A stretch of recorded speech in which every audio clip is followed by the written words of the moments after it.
तारीख ने लिखा, इमाम हुसैन अलैहिस्सलाम की शहादत के बाद जब फौजे यजीद इमाम हुसैन के कटे हुए सर को बाजारों में बेहुरमती करते हुए नोके सिना पे यजीद की दरबार की तरफ लेके जा रहे थे तो तकरीबन 52 जगहों से भी ज्यादा आपके सर मुबारक ने कुरान की मुख्तलिफ आयात की तिलावत करके अपने नाना की नबूवत की गवाही दी। लेकिन कूफा और शाम के बीच में एक जगह ऐसी थी जहां इमाम हुसैन के कटे हुए सर ने ऐसा खुतबा दिया कि आसपास के गांव वाले तलवारें लेके यजीद की फौज के खिलाफ हो गए, क्योंकि यजीद का ये हुक्म था कि इमाम हुसैन के पूरे खानदान को कत्ल किया जाए, घर के अफराद में से किसी मर्द को न छोड़ा जाए और सबके सर काट के उसकी दरबार तक पहुंचाए जाए। लेकिन यजीद को जब ये इल्म हुआ कि इमाम हुसैन अलैहिस्सलाम का बड़ा बेटा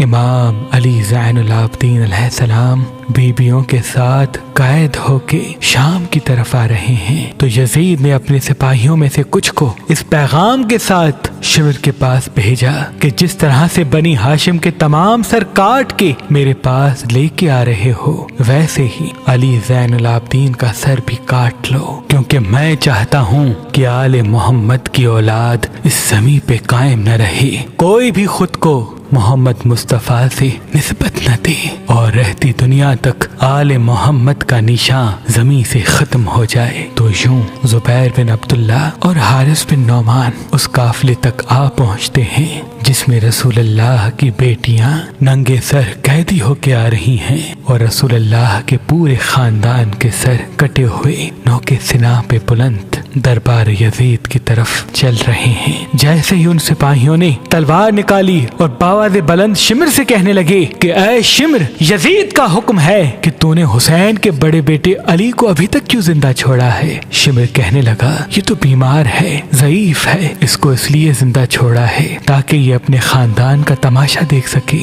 लेकिन जब यजीद का हुक्म शिमर को सुनाने लगे कि इसका भी सर कलम करना है, सिपाहियों ने तलवार निकाली और इमाम सज्जाद अलैहिस्सलाम की तरफ बढ़ने लगे। तारीख ने लिखा, उस वक्त बीबी ज़ैनब सलामुल्लाह अलैहा ने इमाम सज्जाद को देखा और फिर इमाम हुसैन के कटे हुए सर को देखा और फरमाने लगी, ऐ हुसैन, अब अल्लाह की इस हुज्जत की हिफाजत तुम करो। इमाम हुसैन के लब हिले और नौके सिना से फरमाने लगे, ऐ शिमर, रुको, क्या समझते हो कि हमें शहीद करने से हमें खत्म कर दोगे? देखो, मैं आज भी कटे हुए सर से तुमसे हम कलाम हूँ।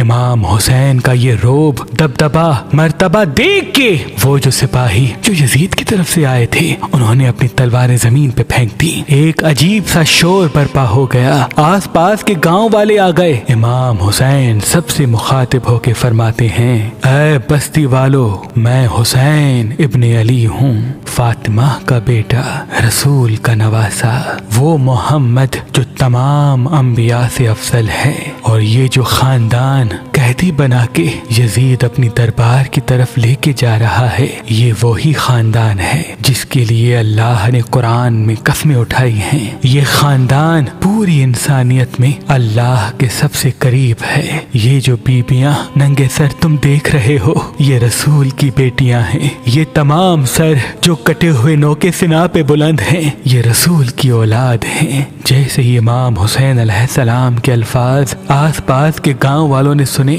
उन्होंने अपनी तलवारें नियाम से निकाली और यजीद के सिपाहियों की गर्दन पे रखी और कहने लगे कि अगर इमाम सज्जाद को कत्ल किया तो हम अभी सबको मार देंगे। वो जो सिपाही यजीद ने भेजे थे उसने शिमर से कहा, ऐ शिमर, सज्जाद को आले रसूल के साथ यजीद की दरबार पहुंचाते हैं और पूरा वाकया सुनाएंगे, फिर यजीद जाने, सज्जाद जाने। और यूं अल्लाह ने अपनी आखिरी हुज्जत की हिफाजत की। जब इमाम सज्जाद यजीद की दरबार आए, खुतबा दिया तो यजीद के अपने ही साथी यजीद पे लानत करने लगे और यूं बगावत ने जन्म ले लिया और यजीद डरने लगा कि एक हुसैन के कत्ल की वजह से मेरी सल्तनत की बुनियाद हिल गई। अगर मैं और जुल्म करूंगा तो मेरी हुकूमत खत्म हो जाएगी। इस डर से आले रसूल को कैद करवा दिया।